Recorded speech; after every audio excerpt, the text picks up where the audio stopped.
Sumangguni si Ezequias kay Isaias. Nang marinig ni Ezequias ang ipinapasabi ni Haring Sennacherib ng Assyria, pinunit niya ang kanyang kasuotan. Nagsuot siya ng damit sako at pumasok sa templo.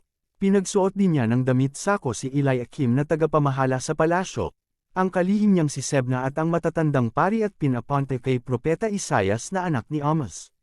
Ipinasabi niya, ngayon ay araw ng kahirapan, kaparusahan at kahihiyan. Para tayong mga batang dapat nang isilang ngunit hindi mailabas sapagkat ang ina nito'y wala ng lakas.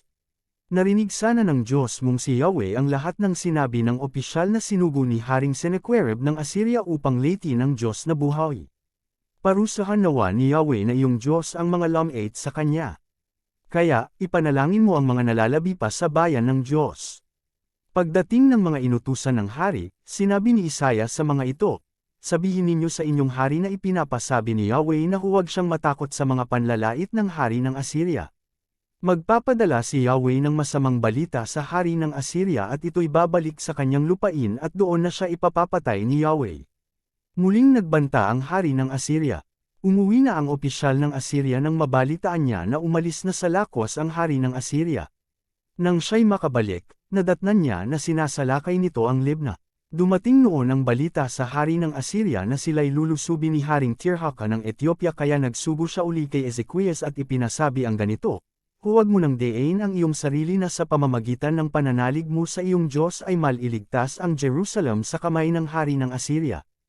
Alam mo naman kung paano natalo ng mga naunang hari ng Assyria ang ibang lupain. Hindi ka rin makakaligtas sa akin.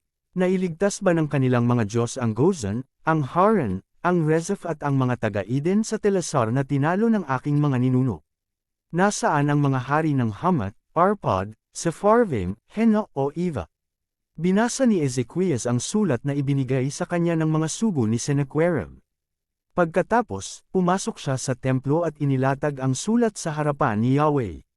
Nanalangin si Ezequias ng ganito, Yahweh, Diyos ng Israel na nakaluklok sa trono sa ibabaw ng mga kerubin. Kayo lamang ang Diyos sa lahat ng kaharian sa ibabaw ng lupa. Kayo ang lumikha ng langit at lupa. Pakinggan po ninyo ako, Yahweh. Narinig ninyo ang pag-alipusta ni Sennacherib sa inyo, Diyos na buhay. Alam po namin, Yahweh, na marami ng bansang winasak ang mga hari ng Assyria. Nagawa nilang sunugin ang mga Diyos ng mga bansang iyon sapagkat hindi naman talagang Diyos ang mga iyon kundi mga kahoy at batong inanyuan ng mga tao. Kaya ngayon, Yahweh, iligtas po ninyo kami kay Sennacherib para malaman ng buong daigdig na kayo lamang ang kaisa-isang Diyos. Ang mensahe ni Isaias para kay Haring Ezequias. Nagpadala ng sugo si Isaias kay Ezequias at ipinasabi ang ganito, ipinapasabi ni Yahweh, ang Diyos ng Israel, na narinig niya ang panalangin mo tungkol sa hari ng Assyria.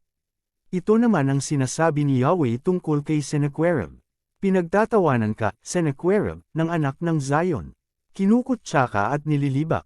Inaalipusta ka ng lungsod ng Jerusalem. Sino ba ang iyong nilalay at pinagtatawanan? At hinahamak ng iyong pagsigaw?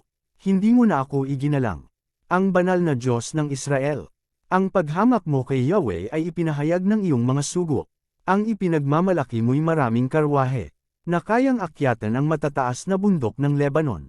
Pinagpuputol mo ang malalaking cedar, at mga piling cypress doon. Napasok mo rin ang liblib na lugar. Makapal na gubat ay iyong ginalugad. Hamukay ka ng maraming balon. Tubig ng dayuhan ay iyong ininom. Ang lahat ng batis sa bansang Ehipto ay pawang natuyo ng matapakan mo. Tila hindi mo pa nababalitaan. Ang aking balak noon pa mang araw. Ang lahat ng iyon ngayoy nagaganap. Matitibay na lunsod na napapaligiran ng pader.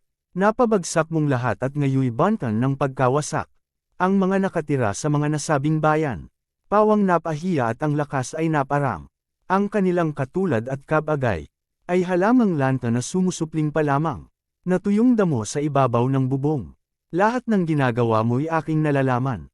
Ang pinagmulan mo at patutunguhan. Hindi na rin lingid ang iyong isipan. Alam kong sa akin ikay nasusuklam. Dahil sa matinding puot mo sa akin. At kahambugan mong sa akin dilihim. Ang ilong mong iyay aking tatalian. At ang iyong bibig, aking babusalan. Ibabalik kita sa iyong pinagmulan. Sinabi ni Isaias, Haring Ezequias, ito ay magiging isang palatandaan para sa iyo. Sa taong ito, ang kakainin mo'y bunga ng mga supling ng pinag-anihan.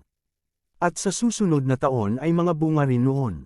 Ngunit sa ikatlong taon, maghasik kayo at mag-ani, magtanim ng ubas at kainin ang mga bunga niyon.